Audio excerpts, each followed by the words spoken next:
It was just 2 years ago when the Marshall football team made his last appearance in a bowl game. For senior defensive end Vinny Curry, he says his fondest memories so far was beating SMU to punch their ticket to the Little Caesars Pizza Bowl. And now this year, they're just one win away from going bowling again. I had a chance to sit down with Curry as he gets ready to play his final game in Huntington. I have unfinished business here at Marshall, so I will be returning back for my senior year. Back in the winter, you made the decision to stay here for your senior year, and now you're having such a big game against East Carolina this week. Has it all come full circle for you now? I mean, a conference game, rivalry game, someone show change if Memphis beat Southern Miss. We playing in the conference championship, so it's just so much ride on it. I mean, once I made the decision, That was fine. You know, I set goals out. If things break down, it's time to make a play, and they all look to me. And I feel like for the most part, I've been clutch so far. This year alone, the defensive end has racked up 38 solo tackles, 24 assisted for a total of 62 on the year. Has been named National Player of the Week and currently leads the FBS with career tackles for a loss at 47. Those are only a few of the senior's accomplishments. But he's not only impressive on the field, but off the field as well. This past year had to be a roller coaster for you. Your mother passed away. Your family was hit with a hurricane. How do you stay positive throughout all of this? Just keep God first, and I got a good support staff. With family, friends, teammates, and guys that just stay around me. Just keep me going. It just when I'm on the field, I'm at peace. You know what I'm saying? So I don't think nothing but think about nothing else but trying to win the football game or trying to help my team win the football game. And then, I just try to stay positive in that way. Despite everything that has happened, Curry still presses on to improve his game and putting on a smile every time he is in the company of his fans. I feel like our team has been missing, guys to really, step up and be a positive role model, and give our fans they pay money to come see us. That's the least we can do is be there for their kids to upbringing and to watch somebody play football and play at the highest level. So it's definitely, I take it on. Some so-called experts have Curry projected to go in the second round in the NFL draft. But for now, Vinny says he's concentrated on East Carolina and his final game at Jonesy Edwards Stadium. And what should be a day that is focused on the senior, he once again unselfishly put someone else before himself. For me personally, it's my mom's birthday weekend, and she would have been at this game, so I'm definitely looking forward to it. That game will kick off at 3:30 on Saturday. The 5K West Virginia Championship race will once again take place in Huntington at the end of the month. For most competitors, it's a chance to set an all-time best record in that race. But for one woman, it's even more personal than a time. She's not keeping her eyes on the clock. She's just focused on crossing the finish line. Believe that life is worth it, and your belief will make it real. It's a statement that Julie Hewitt has lived by. Her story begins last June when she volunteered at a 5K run in Huntington, and a certain runner caught her attention. She was obviously struggling. She had had a number of chronic health issues. She had been dealing with a mother who had just recently passed away, but she was determined to take back her health. And she felt that by doing this 5K was a great first step.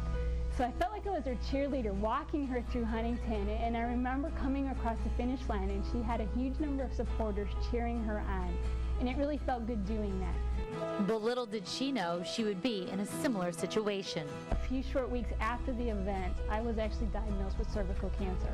So I then spent the next several months dealing with chemo and radiation, followed by surgery. And I remember at times it was very difficult due to fatigue that I wasn't able to barely walk across the room. Doing stairs was very difficult.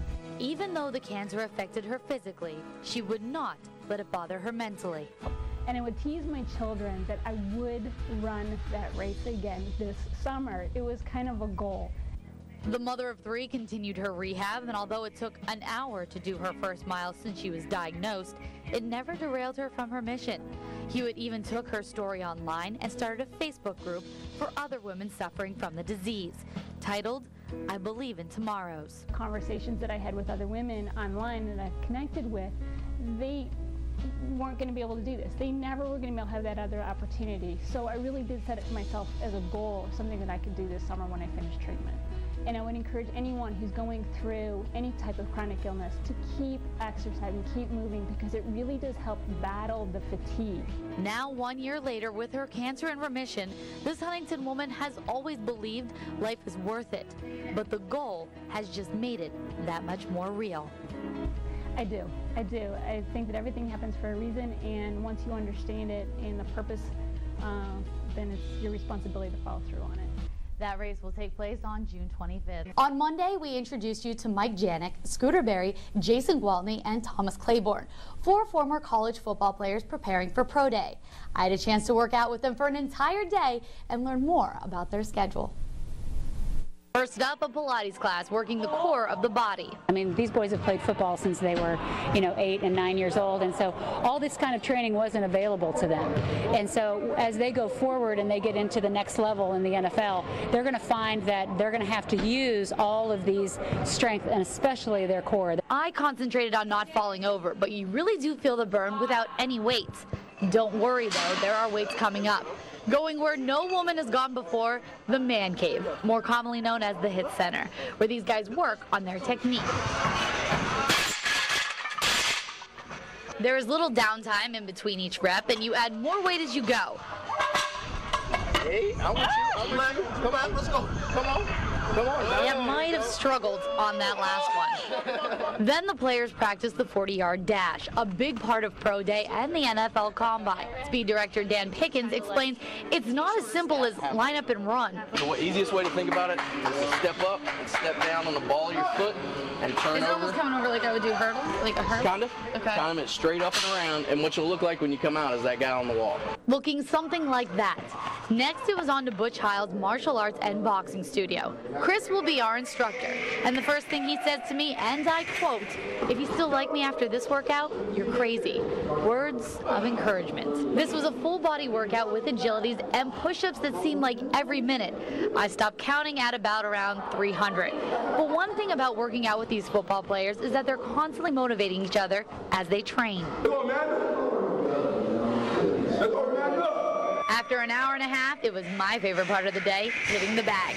What should I do with my hands? I don't know what to do with my hands. I got taped up and some instructions, and we went in 5-minute rounds. After that, the day was finally done. And to say this was a workout is probably an understatement after 12 hours. And for these guys, they get up the very next day and do it all over again. Of course, I want to thank the players and trainers for allowing us to follow them an entire day. Now, from the NFL to NBA, a former Marshall basketball player is involved in one of the biggest trades. We'll have more on that.